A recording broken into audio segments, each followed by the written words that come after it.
Ever found yourself staring at your phone late at night, trying to figure out the perfect message to send to that girl you like? You want to be smooth, you want to be memorable, but you definitely don't want to come across as creepy or desperate. It's a tricky balance, right? Well, today we're going to crack the code.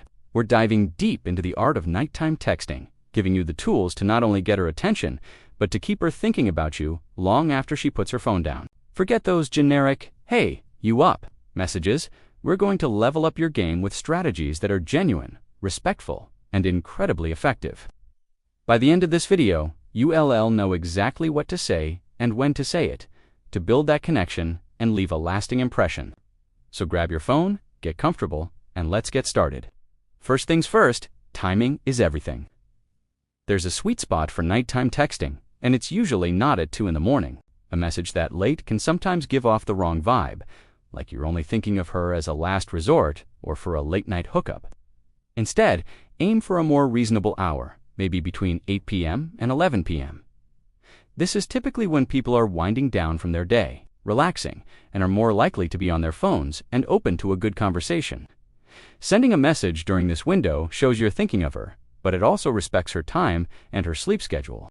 It says, "You crossed my mind during my downtime," which is a much more thoughtful and appealing message to send than "I'm bored and awake." So, before you even type a single word, check the clock.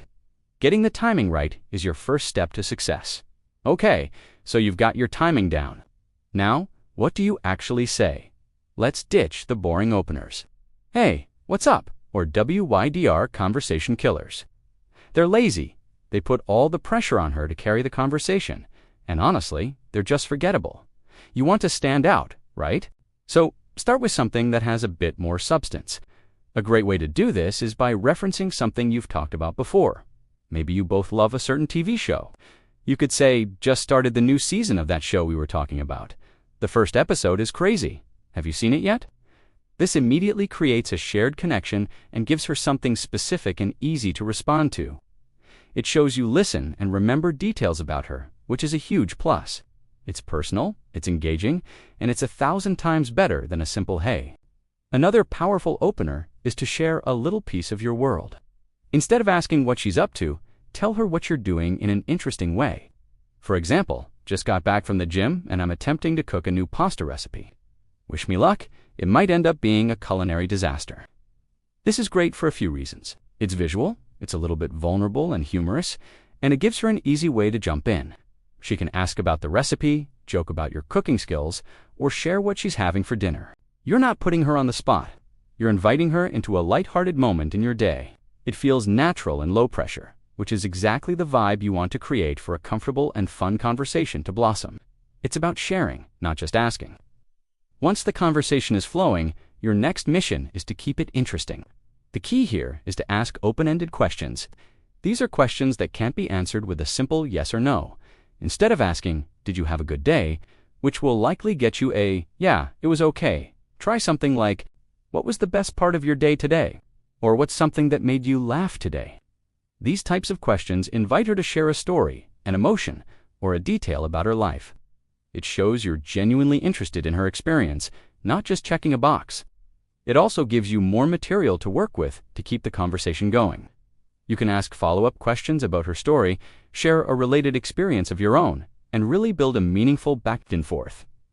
Let's talk about humor. Making a girl laugh is like a superpower.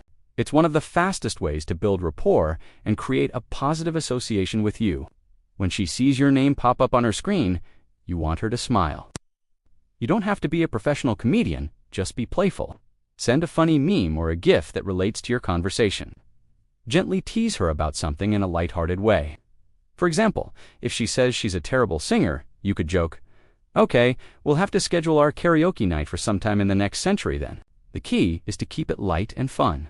Avoid sarcasm that could be misinterpreted over text and never make jokes at her expense. The goal is to laugh with her, not at her.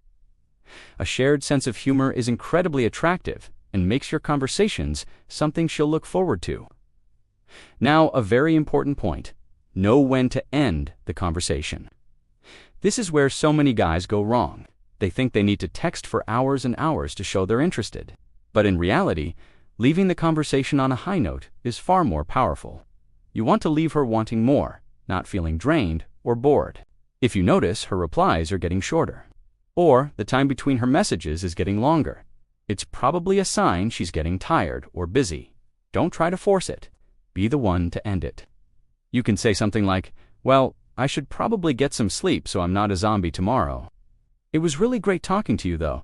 Let's do this again soon." This is confident. It shows you have a life and respect her time, and it plants the seed for a future conversation. And that brings us to the goodnight text. This is your final move of the night, and it's your chance to leave a lasting impression. A simple goodnight is fine, but we can do better. You want to make it sweet, personal, and forward-looking. Try to incorporate something from your conversation.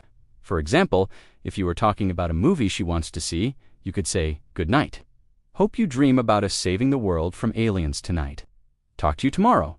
It's playful, it's memorable, and the talk to you tomorrow part is key. It shows your intention to continue the connection, which gives her a sense of security and something to look forward to.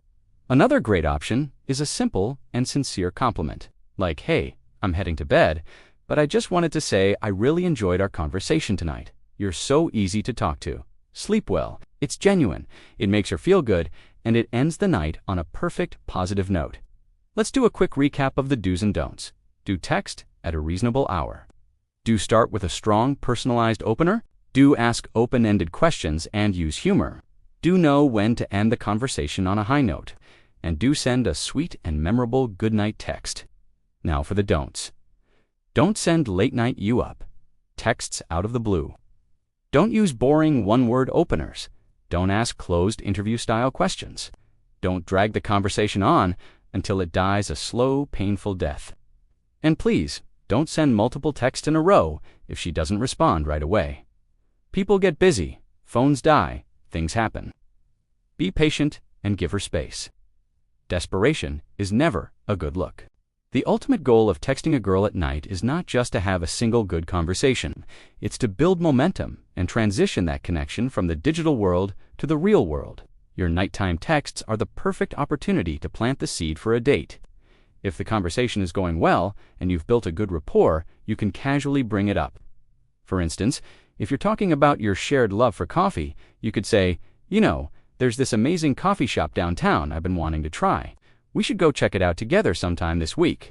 It's smooth, it's relevant to the conversation, and it's a specific suggestion. Rather than a vague, "we should hang out sometime," make it easy for her to say yes. Remember, the most important thing is to be yourself. These tips and strategies are meant to guide you, not to turn you into a texting robot. Authenticity is magnetic. Let your personality shine through in your texts. If you're a funny guy, be funny. If you're more thoughtful and deep, let that show. Trying to be someone you're not is exhausting and unsustainable. The right girl will be attracted to the real you. So use these techniques to present the best version of yourself, to communicate effectively, and to show her that you're a thoughtful, interesting guy worth getting to know better. Texting at night can be a powerful tool for building intimacy and connection, but only when it's done with respect, confidence, and a touch of charm. You've got this. Thank you so much for watching. I hope these tips help you feel more confident the next time you re-texting someone special at night.